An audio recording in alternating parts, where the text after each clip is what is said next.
l'art-thérapie, l'art au service du soin. Moyen d'expression et moteur de transformation, l'art-thérapie a pour intention d'apaiser et de restaurer un équilibre psychique. Métier carrefour entre art et soin, il est pratiqué par des art-thérapeutes aux approches aussi plurielles que singulières.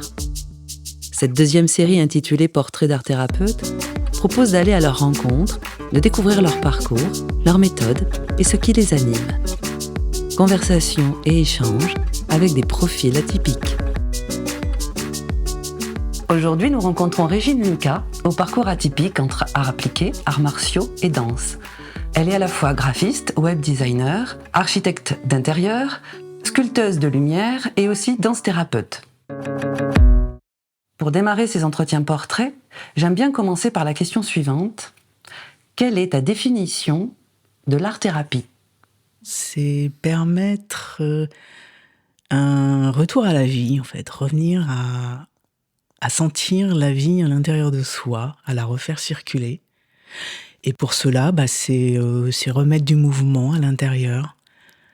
Donc remettre du mouvement, ça va être par la danse, mais ça peut être également par la gestuelle du dessin, de la peinture, du modelage, ça peut être par le son, etc. On a toutes sortes de formes pour l'art, qui est donc une création où on va aller à l'intérieur, aller chercher nos émotions et pouvoir les exprimer, en fait, et avoir ce cadre d'expression libre.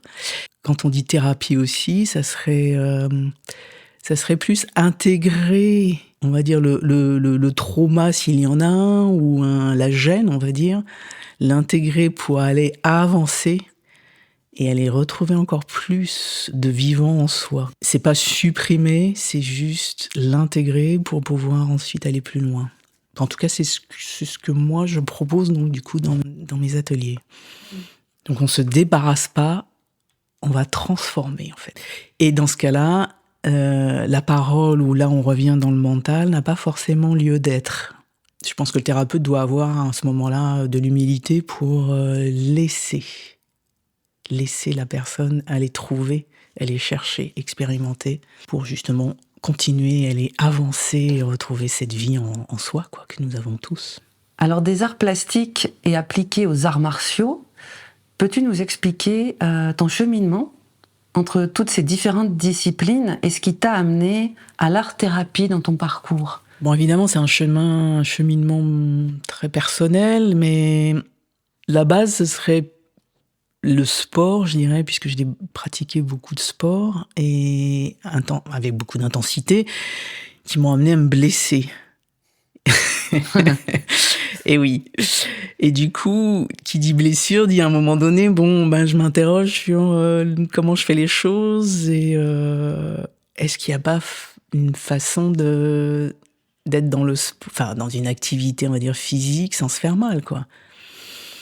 Mais bon, ça, c'est pas une question que je me suis posée tout de suite quand je me suis blessée, mais c'est mon parcours, puisque j'ai eu l'opportunité de partir à l'étranger, notamment au Japon, où là, évidemment, une découverte d'une autre culture, mais également la découverte de l'aïkido et du ki-aïkido spécifiquement, qui est un aïkido avec vraiment un entraînement du ki, donc ki qui veut dire énergie. Tout ce qu'on va faire, tous les katas donc, qui concernent l'aïkido, les katas c'est des enchaînements, vont être pratiqués avec cette énergie, non pas avec la force. Donc on avait tout un entraînement où on était vigilant sur ne pas utiliser nos muscles en fait, mais cette énergie, quoi. On a fait aussi un énorme travail sur la respiration. Et ça, c'était aussi pour moi, ça a été, on va dire, une grande ouverture, ce travail-là en aïkido, d'unification du corps et de l'esprit. Vraiment, là, prendre conscience que la respiration, déjà, l'énergie pouvait amener à bouger autrement, mais surtout avec de la conscience, quoi. Bon, à l'époque, j'avais pas ce mot encore, c'était pas encore bien défini, tout ça, c'était pas très clair, mais c'était un début, on va dire, d'une autre ouverture sur autre chose, sur une autre façon d'être, quoi, finalement. J'avais une amie qui aimait beaucoup la danse et elle m'a aussi montré comment travailler sur les assouplissements et la respiration et amener la respiration là où on va travailler sur l'assouplissement, en fait. Et de là, on s'aperçoit que c'est la détente. La détente amène l'assouplissement naturellement. Et ça, c'est encore une autre ouverture. Et avec cette amie, nous sommes allés après Tokyo. On s'est rencontrés à Tokyo. Nous sommes allés à New York. Et là, elle m'a entraînée dans les studios de danse. C'était une fan de danse. Hein. Et bon, moi, j'ai pris quelques cours avec elle, mais voilà, ça a été une découverte. Mais moi, j'aimais toujours que la première partie des cours. Où il y avait un travail sur le corps, mais la deuxième partie où il fallait faire des chorégraphies, où il y avait un modèle en fait imposé, là j'étais beaucoup moins à l'aise, quoi. Ça me convenait pas en fait. Et toujours grâce à elle, j'ai du coup rencontré l'institut qui s'appelle LIMS, le Laban Barteniev Institute of Movement Studies, donc qui propose un travail extraordinaire autour du mouvement, de l'expérimentation, du mouvement efficace et expressif. Et donc du coup, après cette présentation, moi je me suis engagée, j'ai commencé une formation avec eux. J'étais entourée de thérapeutes, mais surtout de danseurs et de chorégraphes. C'était un monde inconnu, mais en même temps, je me sentais vraiment à l'aise, quoi, dans ce monde, parce que j'avais déjà travaillé le mouvement avec l'aïkido, dans le sport. Et puis j'avais été aussi rechercher cette unification du corps et de l'esprit que je retrouvais dans cette formation, où là, avec toutes les matières qu'on étudiait, en fait, c'était une ouverture à 360 degrés sur différents domaines, quoi. Et c'est comme ça que j'ai rencontré, en fait, l'initiation au Lakota d'un jeune homme par un Lakota, justement, voilà, un Américain. Et quand je suis rentrée en France, là, donc du coup, j'ai rencontré Michel Bison-Noir, homme médecine, alors que je m'y attendais pas du tout, quoi. C'est des rencontres comme ça qui se font au fur et à mesure, avec lequel j'ai fait des huttes de sudation, donc je pense que pas mal de personnes connaissent maintenant ce terme, et d'autres rituels, donc de retour à la vie, c'est-à-dire on revient à ce ressenti de sentir que la vie est sacrée, elle est sacrée en toute chose, quoi. C'est-à-dire l'arbre qui va servir à faire du mobilier, il est sacré. Toute chose qui est autour de nous est sacrée, et c'est ce retour au sacré qui permet également de reprendre contact finalement avec la vie, quoi. Mais c'est la vie qui nous habite et qui nous, c'est un moteur en fait finalement. Et moi je dis la vie me vit. Elle me traverse et elle me vit. C'est grâce à ça que je ressens, je bouge, je pense, je parle, j'agis. Voilà, c'est laisser ce mouvement de vie traverser, quoi, tout le temps. Enfin, c'est un leitmotiv chez moi, quoi. Ça revient un peu partout, et dans tous les domaines, parce que même dans les arts plastiques, quoi, je le retrouve.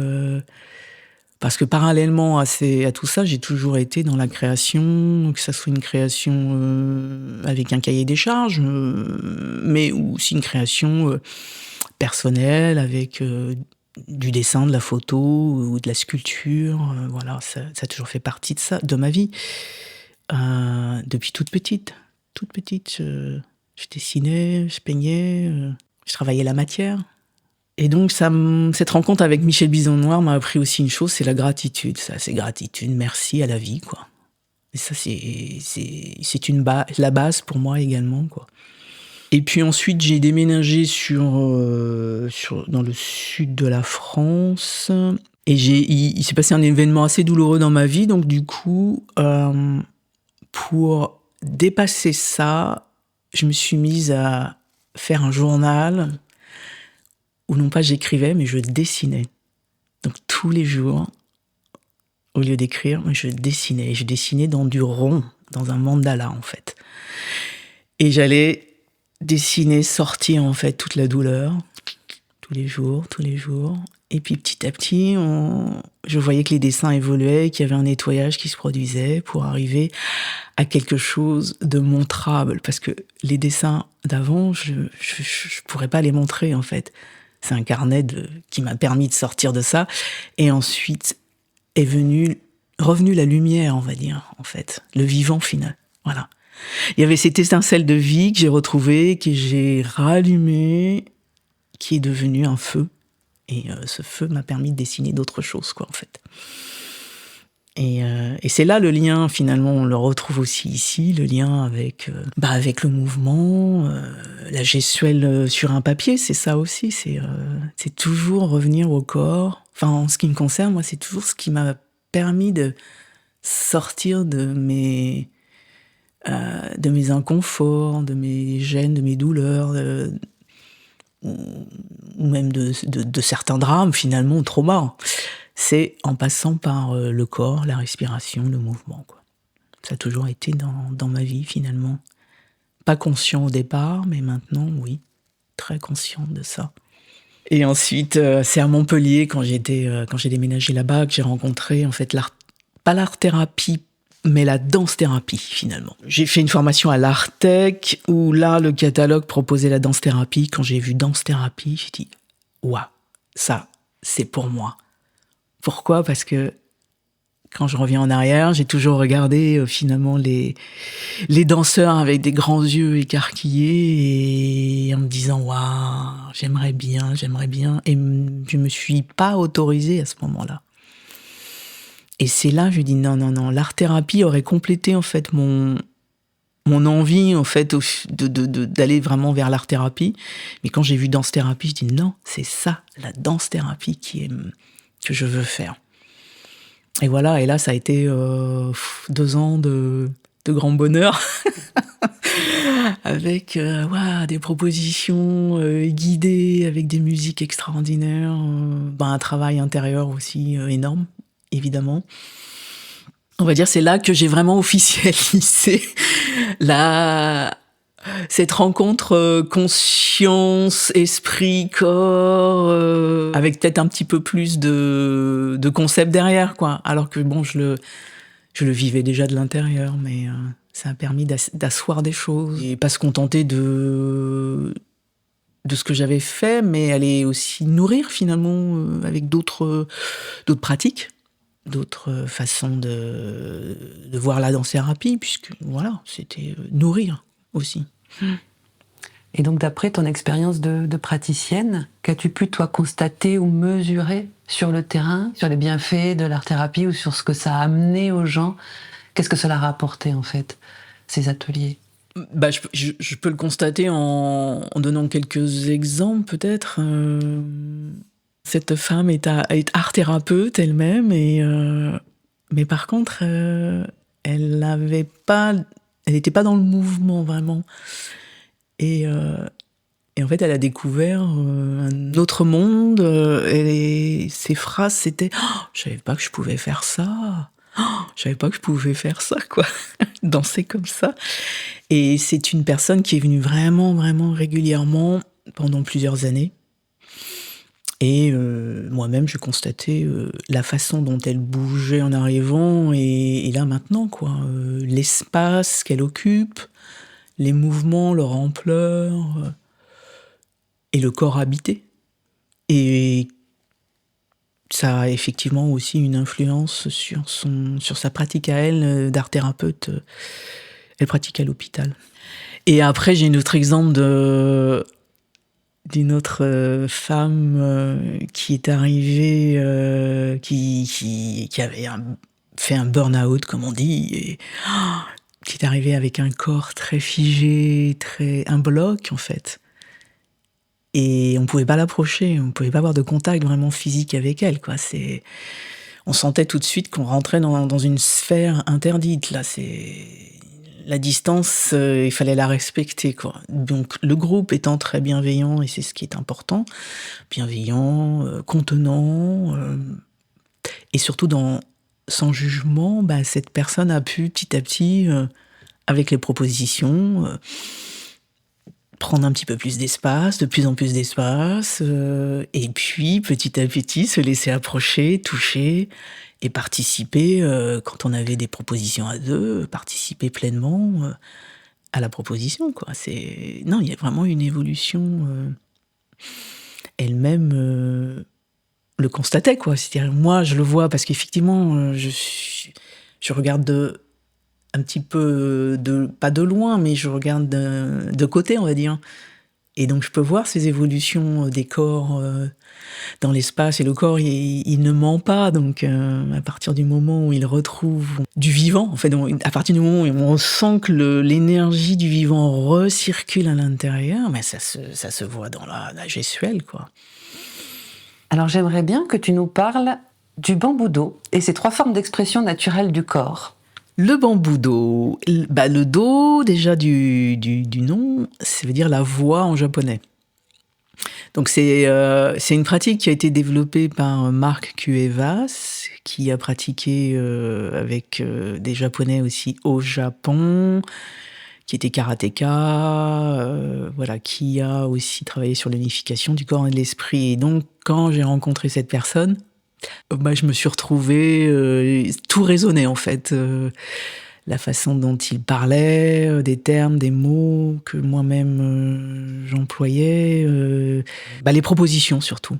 Ouais, les propositions qui tournaient autour du corps, de la respiration. Et lui, on va dire, sa phrase, c'est retrouver sa gestuelle, son rythme naturel et sa joie de vivre. Donc on se retrouve dans la gestuelle, parce que moi j'ai souvent utilisé aussi ce terme, retrouver sa gestuelle ou retrouver sa danse intérieure. Et les propositions qu'il fait autour de la respiration et du coup de la danse et des arts martiaux. Donc on va dire la danse, c'est ce qu'il appelle le kata danser, où là on va retrouver l'aspect féminin, de l'intuition et de la sensibilité. Et dans le kata martial, on va retrouver plus l'aspect masculin, donc la structure et la force vitale. Et les deux se mélangent grâce à la respiration, le kata respiré. Où le kata respiré, finalement, va faire le lien, va aider à retrouver finalement un équilibre entre les deux, la danse, le martial. Puisque dans la vie, on est toujours là à être dans la sensibilité, l'intuition, retrouver la fluidité, et en même temps, à un moment donné, à faire des choix, à décider, à trancher. Donc voilà, la structure plus l'intuition vont de pair. Et donc moi, je me suis vraiment retrouvée dans tout ça, et je pense que effectivement, les trois formes proposées m'ont permis, moi, d'aller encore un petit peu plus loin dans mes recherches intérieures, dans mon expérimentation, puisque tout est basé sur l'expérimentation, il y a très peu de théorie. On va toujours, toute la journée, aller travailler avec à un moment donné avec un bambou, le bambou, le corps, comment le bambou devient une extension finalement du corps. La respiration, faire des voyages intérieurs. Et après, l'éveil du corps pour aller retrouver sa fluidité dans la danse et retrouver sa propre danse. Voilà, ça c'est... Un de ces mots aussi, c'est que le corps a une intelligence naturelle et que c'est un véhicule de haute technologie. Et que du coup, avec la respiration, on peut aller jusqu'à l'auto-guérison. À partir du moment où on met la conscience, on va mettre son attention, sa conscience dans la partie gênée ou douloureuse, par exemple, la respiration, petit à petit, va délier, dénouer cet endroit qui est figé finalement et cristallisé.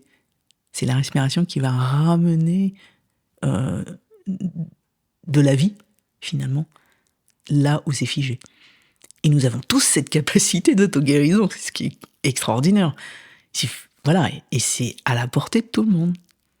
Il suffit juste de respirer, quoi. Parce que la respiration, à ce moment-là aussi, elle devient, puisqu'elle est avec la conscience, elle devient souffle de vie. Et ça, on le retrouve dans le prana, dans le ki. Je veux dire, tout est lié, quoi. On est dans une force vitale qui, du coup, est réanimée, réactivée. Oui, on retrouve l'histoire des liens aussi, comment les choses font lien, comment ça réamène de la circulation. Donc on retrouve la circulation de l'énergie et puis le lien des polarités, peut-être aussi. Oui, c'est ça. Donc tu parlais de yin, de yang, de féminin, de masculin, et comment on réunit, comment on travaille à unir et à refaire du lien. Oui, c'est ça. Et puis du coup, pour aller quoi? Vers l'autonomie. Et ça, l'autonomie, c'est un mot aussi que j'aime. Et dans tout ce que je propose, il y a pas de modèle, il n'y a pas d'enjeu, etc. Il y a juste une proposition d'aller revenir à soi pour retrouver son autonomie. Et comme il le dit si bien, Marc, c'est couper le pilotage automatique. Reprendre les rênes, ne pas subir, décider. Donc là, décider, on est dans le martial. Et après, retrouver de la fluidité pour avancer dans la vie, quoi. Voilà. C'est une très belle illustration, je trouve, de tout ce travail. Ouais.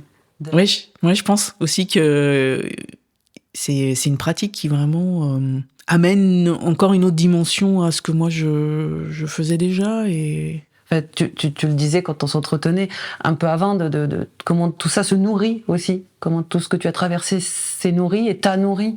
Oui, c'est les uns et les autres se nourrissent continuellement, même dans ma pratique dans ma profession, on va dire, dans mon activité professionnelle, où on a l'impression que je fais beaucoup de choses, mais en fait, tout ça se nourrit. Et pour moi, il n'y a pas de souci à être à un moment donné dans le graphisme, le lendemain à dessiner un espace, et le surlendemain à travailler la matière.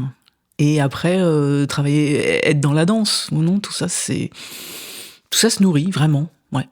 Et il y a un lien énorme et fort entre tout ça. Et effectivement, c'est plus de l'ordre du vécu, de l'expérimentation qu'un savoir livresque ou un concept, finalement. Alors, d'après toi, quel est le sens ou la place de l'art-thérapie dans nos vies aujourd'hui, dans notre société, dans nos vies d'aujourd'hui, en fait? Comme c'est une proposition qui ramène à la vie, à refaire circuler la vie en soi, donc on est sur le potentiel de créativité et le potentiel de vitalité qui du coup se retrouve, on va dire, augmenté. Quand on travaille sur la créativité, on augmente la vitalité et vice-versa. Donc finalement, ça pourrait être une pratique journalière, presque.